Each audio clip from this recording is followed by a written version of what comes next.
नमस्कार, मार्केट पंचनामा में आप सभी का स्वागत है। मैं हूं सुमित और एक्सपायरी के दिन, वीकली एक्सपायरी के दिन भारतीय बाजारों में जरूर एक अच्छा मूव आता हुआ दिखाई पड़ा है।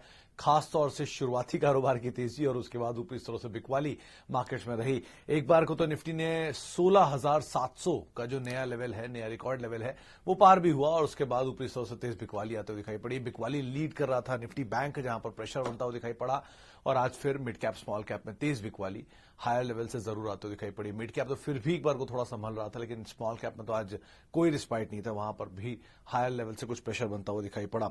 लेकिन आज तेजी थी लिकर स्पेस में, जो कि अच्छी तेजी में कामकाज कर रहा था। United Spirits, United Breweries, GM Breweries, Global Spirit सब तेजी में थे। सीमेंट के सिलेक्टिव स्टॉक्स के अंदर तेजी थी। शुरुआत में तो जेके सीमेंट, जेके लक्ष्मी सीमेंट जैसे भी तेज थे, थोड़ा ईज आउट हुए ऊपरी स्तरों से, लेकिन हाँ, श्री दिग्विजय जैसे कंपनीज जो है वहां पर एक अच्छी खरीदारी बनते हुए दिखाई पड़ी। आईटी में सिलेक्टिव आईटी स्टॉक्स के अंदर आज फिर तेजी जारी थी। मिसाल के तौर पर माइंड ट्री तेज था, कोफोर्स तेज था, रैमको सिस्टम तेज था। उसके अलावा कुछ और मिड कैप आईटी के सुबेक्स जैसे शेयर थे जहां पर खरीदारी बनते हुए दिखाई पड़ी। अच्छा, डिस्क्रिशनरी स्पेंडिंग वाले स्टॉक्स में जैसे कि जुबिलेंट फूड आज तेजी में था, डॉक्टर लाल पैथ लैब तेजी में था, थायरो केयर तेजी में था, माफ कीजिए मेट्रोपोलिस तेजी में था। तो ऐसे बहुत सारे अलग अलग पॉकेट्स, अलग अलग स्टॉक्स जहां के अंदर, जहां पर कुछ मूव आता हुआ दिखाई पड़ा, जहां पर कामकाज होता हुआ दिखाई पड़ रहा था। लेकिन मेजरली अगर आप ओवरऑल मार्केट्स के ऊपर जाएंगे तो शायद आज फिर एक बार ये आपको दबाव ही बनता हुआ दिखाई पड़ेगा। स्पेशली आपके जो मिड कैप स्मॉल कैप है वहां पर तो प्रेशर ही बना हुआ है। और क्योंकि ये माना भी जा रहा था कि इस हफ्ते में जहां एक दिन रुपी की क्लोजिंग थी, एक दिन मार्केट की क्लोजिंग है, तो ट्रंकेटेड वीक है, तो शायद थोड़े से थिन वॉल्यूम के अंदर ही कामकाज होता हुआ दिखाई पड़े। और आज भी उसी तरह का एक सिचुएशन जो है वो बनता हुआ दिखाई पड़ा। चलिए, अब सवाल जवाब का सिलसिला शुरू करेंगे और बातचीत करेंगे कुछ दर्शकों के सवालों के ऊपर भी। लेकिन सवाल आए किधर है, मैं तो अभी तक ही नहीं देख पा रहा हूं। हाँ, चलिए। अच्छा, सबसे पहला सवाल जो मेरे पास अभी तक आया है उसके लिहाज से आप अच्छा, हाँ, एक चीज और थी, टेलीकॉम, और टेलीकॉम में अच्छी बाइंग थी। खासतौर से वोडाफोन आइडिया लास्ट में 15% के आसपास का मूव वहां पर आता हुआ दिखाई पड़ा था। और उसके अलावा जो एक मूव था वो था भारतीय माफ कीजिएगा इंडस टावर के अंदर भी, जहां पर खरीदारी का दौर बनता हुआ दिखाई पड़ा। हालांकि भारतीय एयरटेल में इतनी तेजी नहीं थी, वहां पर लाल निशानी देखने को मिल रहा था, लोअर लेवल से कुछ पुल बैक आने का अनुमान वहां पर लगाया जा रहा था, लेकिन वहां मूव नहीं था। लेकिन उसके कॉन्ट्रारी जो मूव आता हुआ दिखाई पड़ा वो मूव था इंडस टावर के अंदर और वोडाफोन आइडिया, जो कि लास्ट आवर में करीब करीब 15% के आसपास का मूव दिखाकर बंद होते हुए दिखाई पड़ा। तो वहां पर एक अच्छा मूव देखने को मिल रहा था। चलिए, अब शुरुआत करते हैं सवाल जवाब के सिलसिले की। सबसे पहला सवाल विवेक चौहान साहब का, रेणुका शुगर के ऊपर 35 रुपए के दाम पर खरीदारी।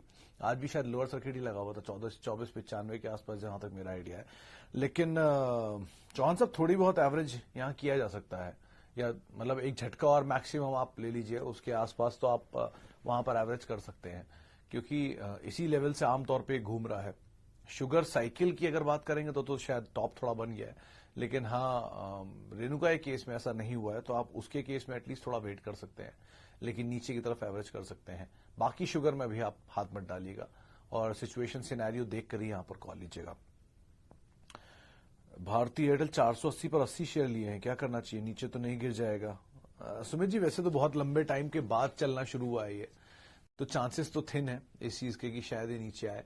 लेकिन सेफर साइड के लिए आप ये कर सकते हैं कि आपकी खरीदारी से करीब करीब 100-200 रुपए, 150 रुपए ऊपर चल रहा है शेयर अभी। 150-200 रुपए का मुनाफा आपको जो मिल रहा है उसमें से कुछ शेयर आप निकाल लीजिए। एटलीस्ट आप 70 शेयर अगर रख लेते हैं और 10 शेयर निकाल लेते हैं तो अभी कुछ हद तक कॉस्ट निकल आएगी, या एटलीस्ट 20 शेयर निकाल लेंगे तो आपकी कॉस्ट निकल आएगी। तो वो कॉस्ट निकाल कर आप कुछ पैसे के साथ या प्रॉफिट के साथ बने रहें, कॉस्ट को निकाल लें, तो आपको इतना रिस्क नहीं लगेगा इस कंपनी के साथ। वैसे कंपनी बुरी नहीं है, लेकिन बस ये डर आपका जो है ये शायद आपको जो है दिक्कत दे रहा है। इसलिए बेटर ये कि थोड़ा सा पैसा निकाल लीजिए, बाकी के साथ आप बने रहिए। बहुत लंबे अंतराल के बाद ये चलना शुरू हुआ, तो इतनी आसानी से तो नहीं थकना चाहिए मेरे ख्याल से। लक्ष्मी ऑर्गेनिक 200 शेयर 337 रुपए पे। दिनेश जी, आज ही इसके नंबर में पढ़ रहा था, अभी मैनेजमेंट आई थी थोड़ी देर पहले हमारे पास। बहुत ही स्ट्रांग नंबर है, लास्ट क्वार्टर के नंबर बहुत स्ट्रांग है। मतलब एबिटा ऐसे मान लीजिए कि पिछले पूरे साल का एबिटा कंपनी ने एक क्वार्टर में निकाल दिया है। तो आप अंदाजा लगा लीजिए किस तरह की ग्रोथ कंपनी देख रही होगी। ये अगर 3 क्वार्टर भी नंबर देगी तो स्टॉक की री रेटिंग हो जाएगी बहुत स्ट्रांगली। आपको अगर बढ़िया पैसा बनाना है तो आप सिंपल लक्ष्मी ऑर्गेनिक के नीचे जितने भी शेयर मिलते जाएं आपको आपकी खरीदारी के नीचे आप खरीदते जाइए, आराम से खरीदिए। कंपनी में बुराई नहीं है, कंपनी बहुत बढ़िया परफॉर्म कर रही है एटलीस्ट नंबर के लिहाज से। शेयर चला हुआ है इसलिए नीचे मिल सकता है, नीचे मिले तो आप आराम से ऐड करिए, बढ़िया पैसा बना कर देगा over a period of time. बढ़िया मैनेजमेंट है, अच्छी कंपनी है, आज ही मैनेजमेंट की कमेंट्री सुन रहा था मैं, पॉजिटिव नंबर्स हैं, आप नीचे के स्तरों पर खरीदारी कर सकते हैं। HDFC 10 share 1080। HDFC बैंक में कुणाल जी ये मतलब नंबर ऑफ शेयर तो आप छोड़ दीजिए, लेकिन भाव बड़ा जबरदस्त है 1080। ये दोबारा भाव अगर मिले तो आप जरूर ऐड करिए। वो भाव तो अभी नहीं मिलेगा, लेकिन नीचे कहीं मिल जाए तो आप जरूर ऐड कर सकते हैं उस भाव पर, कोई दिक्कत नहीं है। इस बैंक के साथ भी, फंडामेंटल के साथ भी, नंबर के साथ भी देश का दूसरा सबसे बड़ा, माफ करिएगा, बैंक है मार्केट कैप के लिहाज से, तीसरी सबसे बड़ी कंपनी है। तो आप आराम से इसमें पैसा डालिए, नीचे के लेवल पर आप ऐड कर सकते हैं। अच्छा जी, ONGC लॉन्ग टर्म के लिए हैं बट नो इंक्रीज, क्या करें? लक्ष्मी ऑर्गेनिक में हम बातचीत कर चुके हैं। अच्छा जी, ONGC लॉन्ग टर्म के लिए सर बेटर है, मतलब नंबर्स में बड़ी उम्मीदें थी कि इस बार ये अच्छे नंबर आएंगे, लेकिन आए नहीं, और क्रूड की तेजी थोड़ी सी फिजल आउट भी हुई, तो शायद अगले क्वार्टर तक नंबर बेटर हो। लेकिन बेटर इन दोनों में आप लक्ष्मी ऑर्गेनिक में ही रहिए। अगर आपको मान लीजिए ONGC में प्रॉफिट होता है और थोड़ी तेजी आती है तो आप उससे स्विच करके लक्ष्मी में चले जाइए, वो ज्यादा बेहतर ऑप्शन एक बार को बन सकता है। लेकिन मतलब ONGC कंपनी बुरी नहीं है, सिचुएशंस पे डिपेंड करता है कि कैसे क्रूड मूव करता है, मेजरली क्रूड ड्रिवन रेवेन्यू इनका, तो अकॉर्डिंगली ये कॉल लेगा। लेकिन हाँ, लक्ष्मी के केस में नंबर्स बहुत अच्छे हैं, सपोर्टिव हैं, चल सकता है stock. 3i infotech, Aman ji इसमें 31 तारीख क्रूशल डेट है, 31 तारीख को शायद ये कंपनी डीलिस्ट होगी, वो इसकी तारीख आई है, मैंने जो मोटा मोटा देखा था, और फिर रीलिस्ट होगी कुछ हफ्तों बाद। तो अगर आपके पास एपेटाइट है इतना कि आप झेल सकते हैं इतने समय को, तो आप बने रहिए, वरना आप इसमें से निकल जाए वो ज्यादा बेहतर रहेगा। वैसे भी लगातार शेयर टूट ही रहा है, तो अकॉर्डिंगली आप यहां पर कॉल ले सकते हैं। अच्छा जी, आगे बढ़ते हैं। और रूपा इंडिया, हर्षद जी बहुत बड़ी तेजी दिखाई है रूपा ने, मुझे याद है कि ये कई सालों से एक लेवल पर रेंज में ट्रेड कर रहा था, फिर सडनली चला और 500 के ऊपर निकल गया। तो इतनी बड़ी तेजी के बाद अब ईज आउट हो रहा है। इस सेक्टर की बेस्ट तो वैसे भी पेज इंडस्ट्री है ऑब्वियसली, वरना लक्स ठीक ठाक कंपनी है, लेकिन दोनों के दाम बहुत बड़े हैं। तो मतलब ये मोमेंटम बेस्ड सेक्टर है, ऐसा नहीं है कि इसमें आप कोई लॉन्ग टर्म इन्वेस्टमेंट एवेन्यूज ढूंढ रहे हैं, लेकिन हाँ मोमेंटम के हिसाब से चले शेयर या सेक्टर, तो आप इसमें से कॉल लेकर निकल जाएं, वो ज्यादा बेहतर रहेगा। अभी के लिए तो एटलीस्ट बने ही रही है, लेकिन तेजी मिलती है तो आप निकल जाए, ज्यादा बेहतर है। अच्छा, टाटा मोटर्स, ऋषभ जी टाटा मोटर्स के केस में मैंने भाव याद नहीं, लेकिन 303 304 कल देखा था, आज तो नहीं देख पाया। 280 रुपए नीचे की तरफ लेवल्स को आप ध्यान रखिएगा, जहां पर आपको ऐड कर सकते हैं अपनी पोजीशन को। और अगर मीडियम टर्म का परव्यू है आपका, तो 340 350 ऊपर की तरफ आप ध्यान रखिएगा। लेकिन हालिया टूटा बहुत है और बड़ी तेजी के बाद टूटा है। ईवी में बहुत स्ट्रांग मार्केट शेयर ओन कर रही है, जो इनकी नई ईवी है उसकी डिमांड बहुत अच्छी आ रही है, और सेकंड ईवी भी लॉन्च करने की बातचीत है। अच्छे प्रोडक्ट हैं, ऑब्वियसली बात है, ग्रुप तो अच्छा है ही। तो अगर आप टाइम फ्रेम आपका बड़ा है तो कोई दिक्कत नहीं है। मीडियम टर्म है तो 280 का एक स्टॉप लॉस लीजिए, या 280 के लेवल्स के आसपास आप ऐड कर सकते हैं अपनी पोजीशन को। आगे बढ़ते हैं जी, कोटक के केस में गौरव जी वैसे भी ये पूरा सेक्टर अंडर परफॉर्मिंग है। मैं भसीन साहब को भी सुन रहा था और एक आध दो फंडामेंटल के जानकार हैं उनको भी सुन रहा था, उनका भी ये कहना है कि जो फंडामेंटल प्राइवेट बैंक्स हैं इनका पार्टिसिपेशन इतना है नहीं, नंबर्स के आसपास चले और उसके बाद वापस ईज आउट हो गए। तो थोड़ा सा अगर बाजार चलता है तो ये शायद सपोर्ट आए इनकी तरफ से, आप टाइम दीजिए। बैंक में बुराई नहीं है किसी भी, मतलब जो पांचों आप बैंक अगर देखेंगे तो HDFC, ICICI, axis, Kotak, IndusInd, ये 5 बैंक्स में आप पोजीशन ले सकते हैं। लेकिन सिचुएशंस पे डिपेंड करता है, मैक्रो अगर वो थोड़ा इंप्रूव होगी तो यहां पर मूव आएगा। लेकिन कोटक 1 साल का नजरिया तो आपको कोई दिक्कत नहीं, आप आराम से ऐड करिए इसमें। सॉफ्टवेयर के लिए क्या सजेस्ट करें, कुछ विप्रो जैसा? विप्रो में सर, विप्रो की रेंज में कोई सर कपड़ा थोड़ी ना दिखाया जा रहा है जो विप्रो की रेंज में होगा। विप्रो बहुत महंगा शेयर, अगर आप नहीं जानते हैं तो कभी पढ़ के देखिएगा विप्रो की हिस्ट्री के बारे में। 70s से लेके अब तक कितना बड़ा ये शेयर मूव दिखा चुका है, 1 रुपए की फेस वैल्यू का स्टॉक है। तो विप्रो बहुत महंगा शेयर है। आप अगर विकल्प के तौर पर ढूंढ रहे हैं तो अच्छी कंपनियों में L&T, इन्फोटेक, सर भाव मत देखिए, वैल्यू देखिए।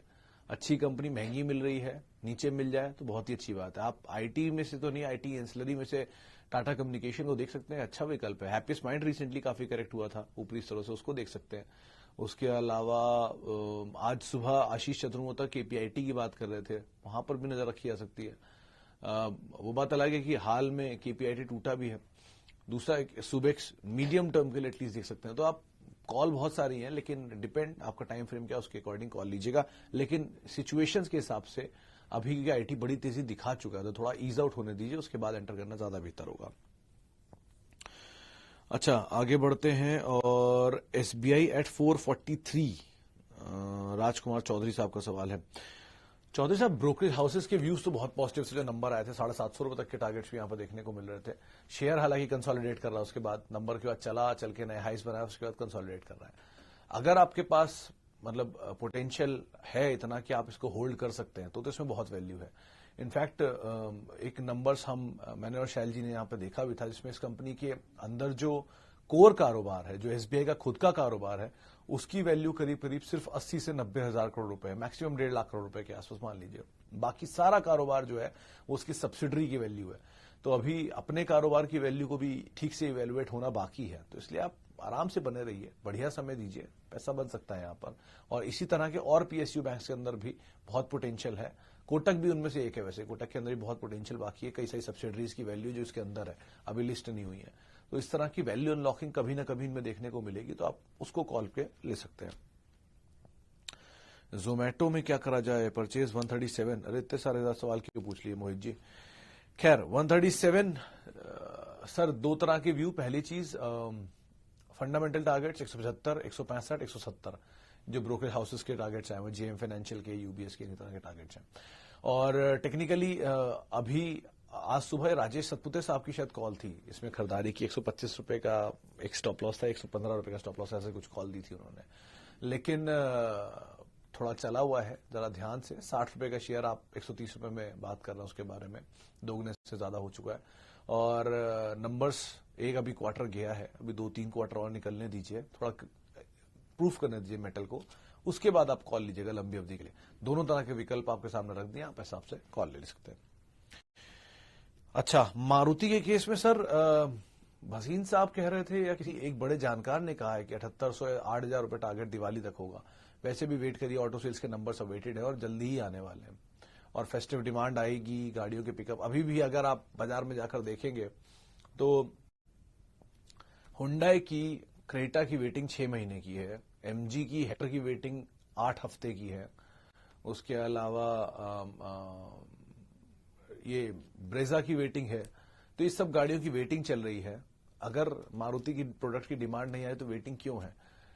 इसका मतलब तो डिमांड ज्यादा है, सप्लाई कम है, वन। दूसरा ये भी हो सकता है कि सप्लाई भी अच्छी हो लेकिन उसके बावजूद डिमांड बहुत ज्यादा हो। तो आगे फेस्टिवल है, आगे मानसून के नंबर्स का अच्छा इंपैक्ट होता है, रूरल एरियाज में उसका इंपैक्ट आएगा, बहुत सारे त्योहार आएंगे, इनपुट कॉस्ट ईज आउट होगी, बहुत कुछ हो रहा है इस कंपनी, इस सेक्टर के बारे में। तो बेटर यही है कि आप बने रहिए। कंपनी बुरी नहीं है, ऑब्वियसली बात है, देश की सबसे बड़ी पैसेंजर व्हीकल में कंपनी की आप बात कर रहे हैं, बढ़िया पैसा बना कर दे सकता है, घबराने वाली बात नहीं है यहाँ पर। फोर्टिस पे प्रभात साहब चला बहुत है रिसेंटली ये, अभी इसमें कुछ खबर भी थी कि आर के दमानी और बाजार के बड़े जानकारों ने कुछ स्टेक लिया है। लेकिन एक चीज अच्छी है कि जिस तरह से अपोलो के अंदर तेजी देखी गई है स्ट्रांग नंबर्स के बाद, इंडिया में 2 या 3 ही बड़े हॉस्पिटल चेन्स हैं जिसमें एक फोर्टिस भी आता है। तो अगर आप समय दे सकते हैं तो यहाँ पे पैसा बढ़िया बन सकता है, लेकिन आपको समय देना पड़ेगा। बहुत लंबा कंसोलिडेशन था, कंसोलिडेशन मैनेजमेंट की वजह से था। अब नया मैनेजमेंट आ चुका है, चीजें बदल रही हैं, सिचुएशन बदलेगी। तो आप अगर समय देंगे तो बढ़िया पैसा बनेगा। तो आप एटलीस्ट टाइम दीजिए, अच्छा पोर्टफोलियो का स्टॉक बन सकता है। IDFC first bought at 65, now 44। आज दोपहर में एक शो हुआ था, आशीष ने किया था, ओ तेरी।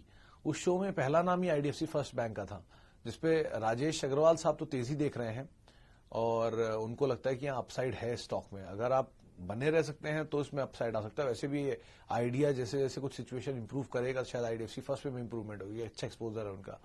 तो इतना ऑलरेडी गिर चुका है, अब क्या इसमें सिचुएशन और खराब होनी चाहिए? तो एटलीस्ट आप मतलब जानकार तो यही मान रहे हैं कि आप बने रहिए, बाकी आप अपनी कॉल खुद लिख सकते हैं। अच्छा जी, आगे बढ़ते हैं। सीडीएसएल और बीएससी। सीडीएसएल के केस में तो ब्रोकरेज हाउ आज तो बीएससी तेज भी था। इनफैक्ट सुबह के कारोबार सत्र में मैंने देखा था, दोपहर में मैंने देखा नहीं। सर दोनों ही शेयर वैसे अच्छे हैं। अगर आपको समय देना है, पोर्टफोलियो का हिस्सा बनाना है तो आप रखिए। अगर आप समय नहीं दे सकते हैं तो एक बार को आप यहां पर कोई कॉल ले सकते हैं, लेकिन फिलहाल दोनों के विकल्प अच्छे हैं, आप बने रहिए। चलिए, फिलहाल इतने सवालों को मैं शामिल कर पाऊंगा। माफी उन सभी लोगों से जिनसे हम बातचीत नहीं कर पाए, और बहुत बहुत शुक्रिया उन सभी लोगों का जिन्होंने हमसे सवाल पूछे। कल छुट्टी है, लेकिन परसों शुक्रवार को आपसे मुलाकात होगी। तब तक के लिए जरा ध्यान से संभल कर आप ट्रेड करिएगा। नमस्कार। @सुमित रिसर्च मेरा ट्विटर हैंडल है।